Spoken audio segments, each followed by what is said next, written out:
Assalamualaikum warahmatullahi wabarakatuh. Perkenalkan, nama saya Anissa Ekramadini, bisa dipanggil Ica, dengan NPM 6204022. Saya dari kelas 4A D4 Logistik Bisnis. Baiklah, saya akan melakukan presentasi mengenai salah satu topik penelitian dari Green Design. Berdasarkan yang telah saya temui di internet, dan saya menemukan salah satu jurnal mengenai topik penelitian ini dengan judul Green Design dalam Desain Interior dan Arsitektur. Langsung saja simak video penjelasannya sebagai berikut. Nah, di sini terdapat latar belakang penelitian. Sebelum ke latar belakang penelitian, apa sih tujuan dari penelitian ini? Nah, tujuan dari penelitian ini adalah untuk meneliti aspek-aspek apa saja yang mempengaruhi desain interior dan arsitektur yang baik dan memenuhi standar green building. Nah, hal yang mendukung tindakan dari ramah lingkungan atau green design ini adalah dari segi fungsi, program ruang, dan pemeliharaan material ataupun upaya lain. Hal lainnya adalah untuk menganalisa apakah ada upaya lain seperti pemanfaatan material yang berkelanjutan ataupun pemanfaatan tanaman untuk membantu merevitalisasi udara dalam ruang. Nah, penelitian ini dibuat berdasarkan literatur dan hasil wawancara dengan pihak asosiasi Green Building itu sendiri. Nah, di sini latar belakang penelitiannya sendiri yaitu dari iklim tropis. Itu cenderung panas dan lembab sepanjang tahun. Ada perubahan iklim, kesadaran lingkungan menjadi isu yang penting nih di Indonesia sekarang, terutama dalam bidang arsitektur dan lingkungan. Nah, green yang berkembang bertujuan melindungi sumber daya alam, efisiensi penggunaan energi, dan meminimalisir kerusakan lingkungan. Namun, di sini pun terdapat permasalahan seperti sick building syndrome atau SBS yang masih tersebar di bangunan perkantoran. SBS ini sendiri terjadi dan disebabkan oleh berbagai faktor, termasuk ventilasi buruk, pencahayaan alami yang kurang, polusi udara dari berbagai sumber seperti mesin fotokopi, asap rokok, dan lain sebagainya. Nah, dari pernyataan tersebut terdapat solusi nih. Nah, di sini sendiri ada terdapat dua solusi. Yang pertama itu konsep green arsitektur. Tujuan green arsitektur sendiri adalah di sini menciptakan eco-design, desain yang ramah lingkungan, alami, serta berkelanjutan. Arsitektur hijau ini juga diterapkan dengan meningkatkan efisiensi pemakaian energi, air, dan pemakaian bahan-bahan yang dapat mereduksi dampak negatif dari sekitar bangunan terhadap kesehatan. Nah, perancangan arsitektur hijau ini sendiri meliputi tata letak, konstruksi, pengoperasian, dan pemeliharaan bangunan. Konsep ini pun mulai dikembangkan oleh berbagai pihak menjadi bangunan hijau atau green building. Yang kedua itu ada konsep green building. Nah, green building sendiri ini berarti bukan bangunan bertanaman banyak. Namun, pengertian green sendiri di sini dapat berarti kepedulian pada lingkungan. Sebagai contohnya seperti hemat lahan, hemat material, dan termasuk di dalamnya adalah kualitas udara itu dalam ruangan dan kenyamanannya bangunan sehat.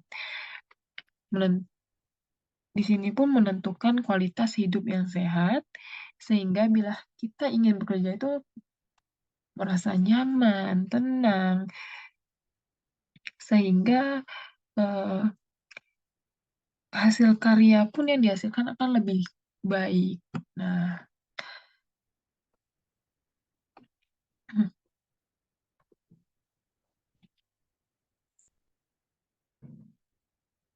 Adapun pembahasan dari penelitian ini, desain interior maupun perkantoran yang memenuhi standar green arsitektur berdampak pada penghematan biaya perawatan dalam jangka waktu yang cukup panjang.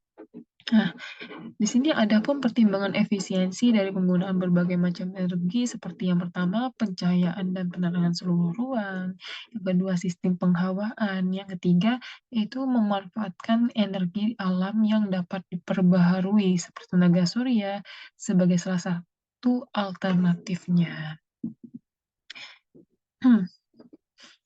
Nah, di sini pun ada penataan interior kantor yang lebih baik. Perlu diperhatikan di sini dalam pemeliharaan material yang ramah lingkungan, tidak beracun, dan dapat diperbaharui juga harus mempunyai fleksibilitas dalam penerapannya. Fleksibilitas ini yaitu cukup tinggi. Hal ini dimudahkan dalam penataan ulang apabila sewaktu-waktu nih diperlukan adanya perubahan ataupun renovasi. Selanjutnya itulah pemilihan sistem furniture yang tepat menjadi kunci untuk menghasilkan penataan interior yang fleksibel.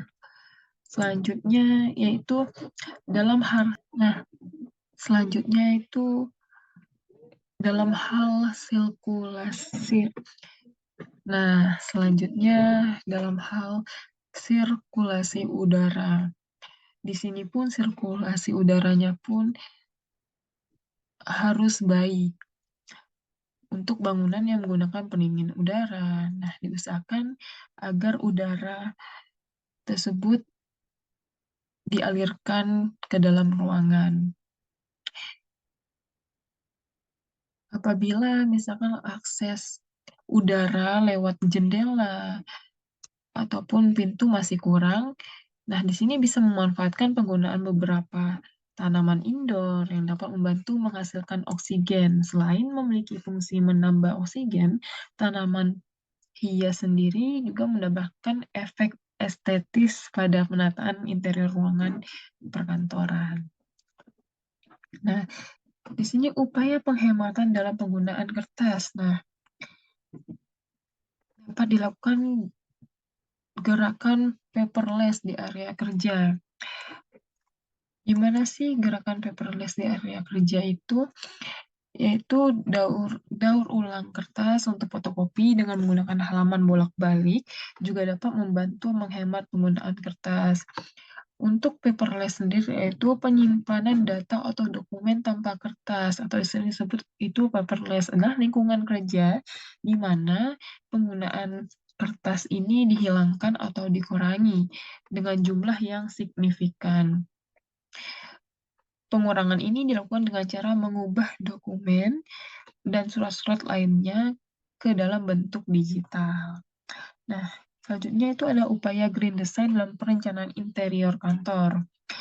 Merupakan upaya yang sebaiknya itu dilakukan bersama-sama. Dengan menyadari kalau penghematan energi di sini dapat dilakukan dengan cara yang pertama itu mendaur ulang, menggunakan kembali material yang ada, mengurangi penggunaannya seperti menerapkan recycle, reuse, dan reduce. Nah, bila secara bersama upaya ini dilakukan, diharapkan dampak negatif nih dari pemanasan global dapat dikurangi. Oke, nggak berasa ya, udah selesai pembahasan saya mengenai penelitian ini terkait green design dalam desain interior dan arsitektur. Semoga penyampaian tadi bisa bermanfaat bagi kalian yang menontonnya, dan jika ada kekurangan dalam penyampaiannya, saya mohon maaf, dan jika banyak penjelasan yang kurang dimengerti, saya mohon maaf. Semoga sedikit demi sedikit bisa membantu kalian dari penjelasan ini. Oke, Assalamualaikum warahmatullahi wabarakatuh. Bye, terima kasih banyak.